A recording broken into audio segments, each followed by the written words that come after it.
I'm on a mission to reach my first 1,000 subscribers, and I need your support. If you love movies, reviews, and great stories, hit that subscribe button and join me on this journey. Thank you. The man viewed his sick father as a burden, leading him to decide that the old man should freeze to death.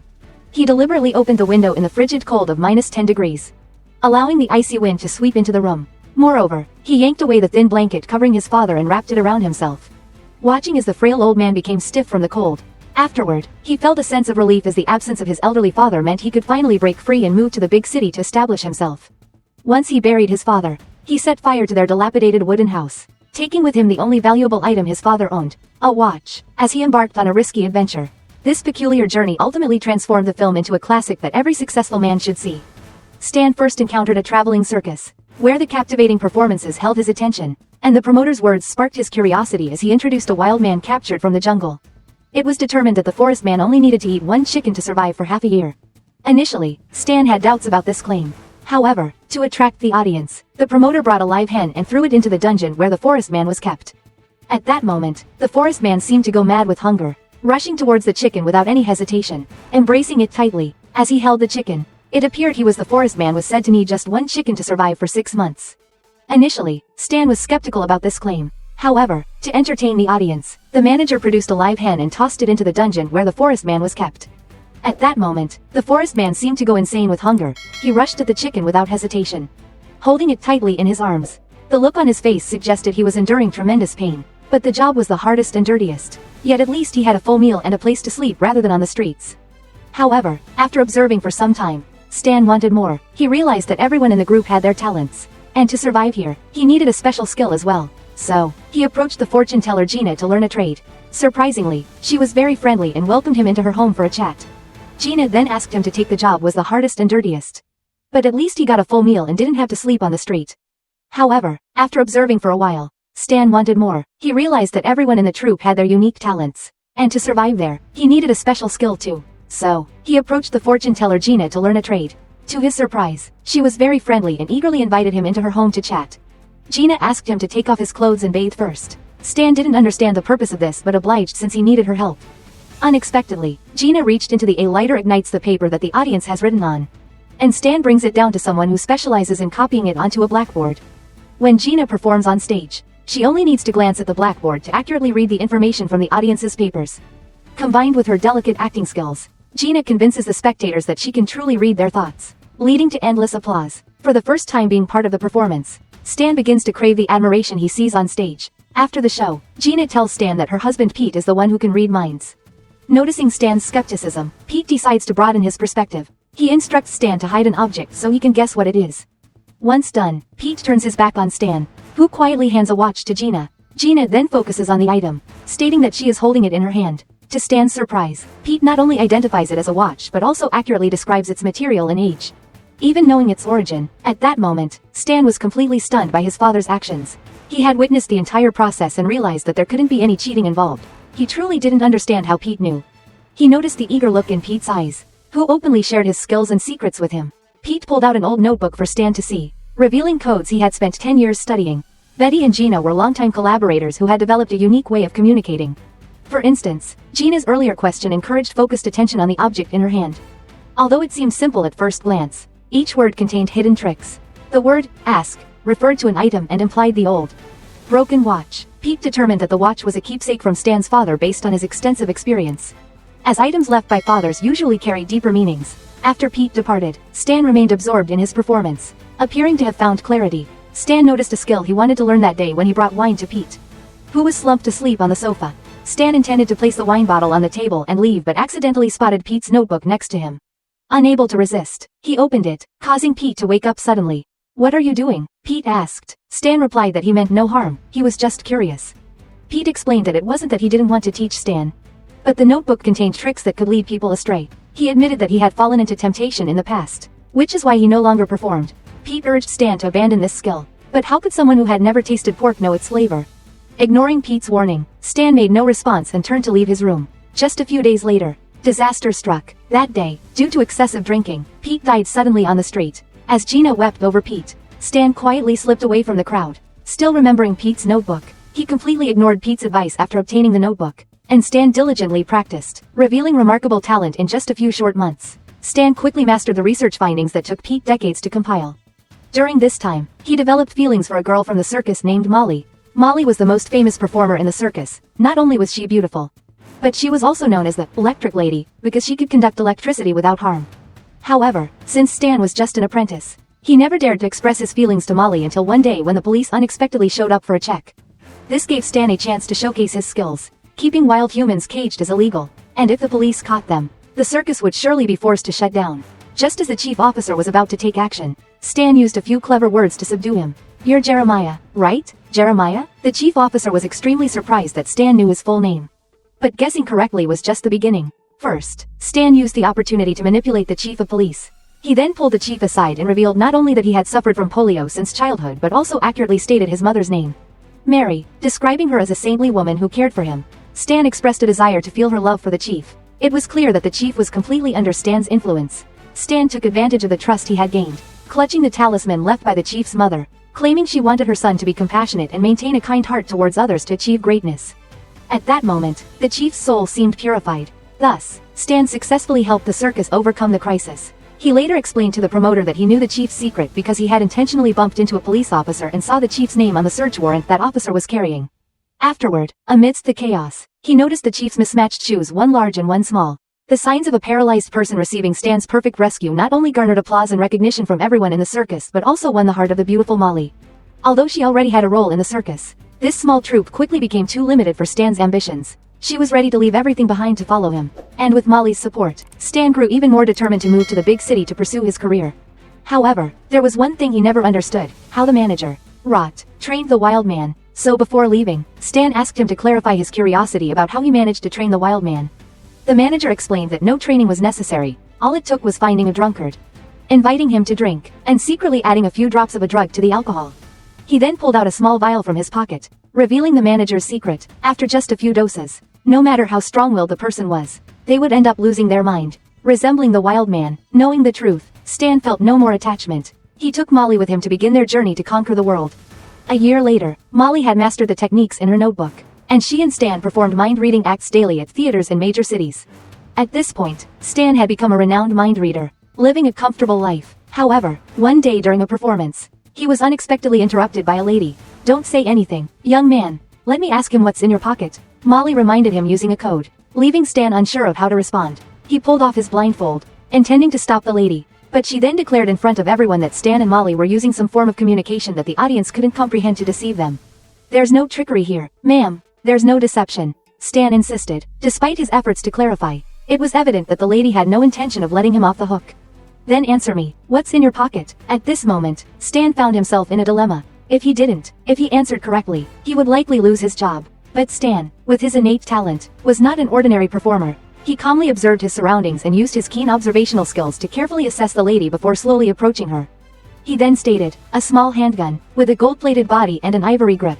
Am I right, madam?" When she opened her handbag, she indeed pulled out a small golden gun. Not only did Stan defuse the threat, but he also earned applause from the audience. He took the gun and showcased his skills once more in front of everyone before mocking the lady. "You doubt my abilities? Perhaps you simply haven't seen anything like this before." Exposed and embarrassed, the lady had nothing more to say. "She took thief," he answered. He would lose his job. But Stan, with his innate talent, was not an ordinary performer. He calmly observed the surroundings now, living in fear, right? The lady was so furious that she clenched her teeth but couldn't muster any words of protest. Then, Stan approached an elderly man and claimed he could communicate with the man's deceased son. The old man fully believed Stan's words, but at a crucial moment, Stan seemed overwhelmed and collapsed on the spot. His impressive performance earned him applause and cheers from the audience, which further solidified his title as a master psychic. Backstage, Molly expressed her dissatisfaction with Stan's actions, scolding him for pretending to connect with the old man's son, as communicating with the dead is considered taboo in their profession. However, Stan appeared indifferent, revealing that they had learned beforehand that the man's son had died in battle, allowing Stan to exploit this information to exaggerate his abilities without limits. Just then, while they were arguing, a staff member informed Stan that the old man was waiting for him outside. Molly warned Stan to be careful when he went out. The old man Stan explained clearly and happily agreed, but when they met him, they discovered he was a well-known local judge, a wealthy and powerful figure. The reason he wanted to meet Stan was to ask for his help in contacting his son, who had been missing since his death. Ever since the loss of their child, the judge and his wife had been consumed by grief for many years. Stan, who could not communicate with the dead, considered telling the judge about his experiences. I will pay double the fee tonight, it's not an issue.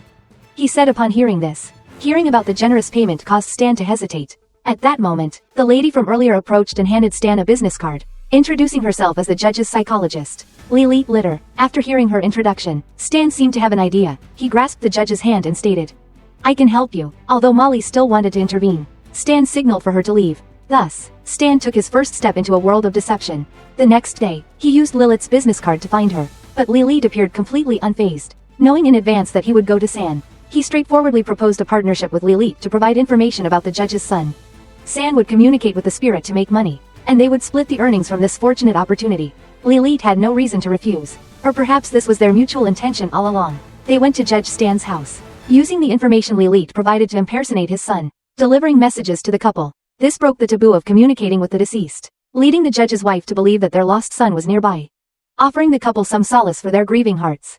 Stan then sought out Lilith to gain her trust. He not only gave her the agreed share but also sincerely entrusted his own money to her, savoring the sweetness of success. As a result, Stan wanted a long-term partnership with Lilith, who was a renowned psychologist with many wealthy clients. Ultimately, the richer people are, the more psychological issues and secrets they hold, all of which are in Lilith's hands. More information about the upper class was needed to continue their deceptive schemes.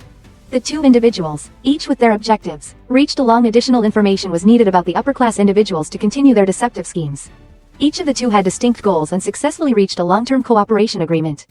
A few months later, Stan stopped performing and served the increasingly renowned elite. Eventually, he caught the attention of a billionaire, who sent a private car to pick him up and take him to his castle.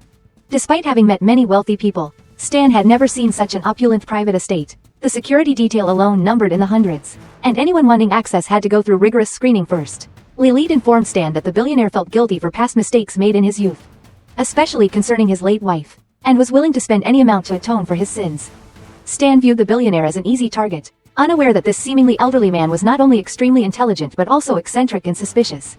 Stan had someone bring in a lie detector, which he thought was unnecessary since he had encountered many frauds before. He asked for understanding, expressing concern about the outcome if he failed. When Stan posed his question, the billionaire remained silent, but the expressions of the bodyguards revealed that failure would have serious consequences. Everything was set, and the test began. The year was 1941, and the day was unspecified. Initially, the questions were simple, so Stan showed no signs of distress. But as they became more probing, his anxiety grew. The examiner urged him to respond quickly, asking if he could truly communicate with spirits. Stan confirmed that he could understand others' feelings under certain conditions. However, he was aware that his deception might be exposed. Determined not to fail, he closed his eyes, focused on regulating his breathing, and relied on what he knew about the deceased. The deceased wife's husband pretended she was present and performed a dialogue with her spirit, which seemed so genuine that it stabilized the lie detector readings. The billionaire was astonished by this spectacle, as even his closest bodyguard, who had been with him for many years, was unaware of the situation between him and his late wife. Therefore, he believed Stan genuinely could communicate with the dead. After the billionaire departed, Stan sighed in relief, while he had successfully passed the test. He knew deceiving this billionaire would not be easy.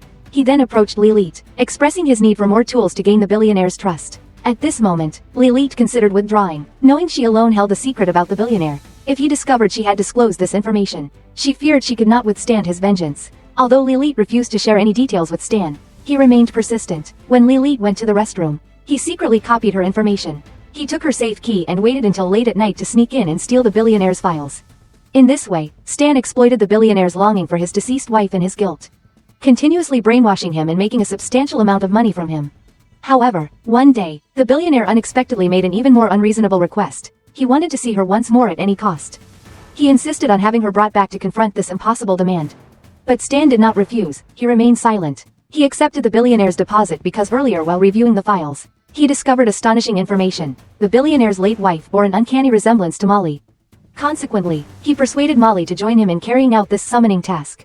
But she was initially reluctant. She only wanted to learn mind-reading techniques for performances. Yet now Stan intended to use this skill for deception. Nonetheless, he assured her that it would be the last time they needed to do this.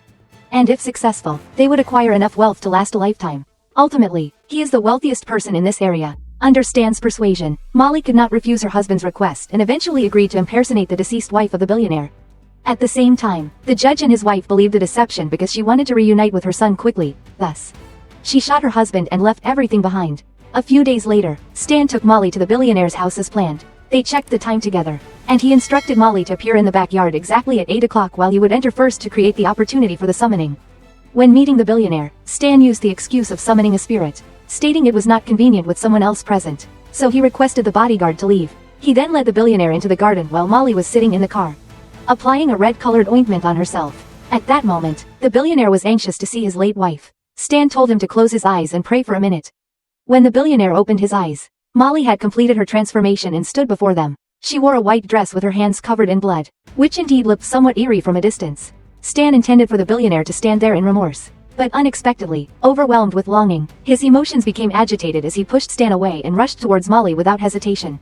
At that moment, the billionaire finally realized he had been deceived by Stan and, in a fit of anger, slapped Molly hard before turning to call his bodyguards. When Stan saw Molly being overwhelmed by nostalgia, his emotions escalated as he pushed Stan away and rushed toward Molly without hesitation. At that moment, the billionaire finally realized he had been deceived by Stan. Furious, he slapped Molly hard and turned to call for his bodyguards. Seeing Molly being hit, Stan immediately all the money was hidden in Lilith's office. Lilith helped Stan pack cash, advising him to go into hiding for a while. Their relationship had long ceased to be just a partnership. But just as Stan was about to leave, Lilith shocked him by saying, "Was I acting too well?" Realizing something was wrong, Stan opened his bag and dumped the money on the floor, only to find it was filled with 1-cent bills. He exclaimed, "I will expose everything we've done." When he pressed her for details, she responded, "What exactly have we done together?" Stan realized that he was merely a pawn in Lilith's game. Although he thought he had earned a lot of money, he was just doing manual labor for her. To make matters worse, Lilith pulled out a gun and shot off all the money was hidden in Lilith's office. And she helped Stan pack the cash to escape for a while. Their relationship had long ceased to be merely a partnership. However, just as Stan was about to leave, Lilith said something that stunned him. "Am I acting too well?" Stan sensed that something was wrong. He opened his bag and dumped all the money onto the floor, only to discover that it was filled with 1-cent bills. He exclaimed, "I'll expose everything we've done." When he asked her what she meant, she replied, "What have we done together?" Stan felt confused and realized he had met her somewhere outside the office. It became clear that he was just a pawn in Lilith's game. Although he thought he was making a lot of money, he was just doing manual. Stan quickly found himself in a situation where he had to run through a side door. As the police were actively searching for him throughout the city, it was evident that there was no safe place left for Stan. In his moment of desperation, he hid in a train car and managed to escape from the police pursuit. A few months later, Stan became a destitute homeless person addicted to alcohol. Completely broke, he even resorted to selling his father's watch just to buy liquor. To survive, he approached a traveling circus seeking a job. Initially, the ringmaster did not pay much attention to him, but upon seeing Stan's pitiable condition, he called him over and invited him to sit down and talk. The ringmaster then poured him a drink and mentioned that he had a job opportunity that might suit him, although it wouldn't pay much. It would at least help him get by. Stan agreed but expressed concern that the work might not be very respectable. The ringmaster decided to give him the stage name, the Wild Man, asking if Stan knew what that was. When Stan replied no, the ringmaster reminded him of a scene where the wild man bites the neck of a chicken at the beginning of the film. The drug mixed with the wanderer's alcohol will turn him into a madman. Stan used to believe he was unique and thought he could manipulate everyone with his intelligence.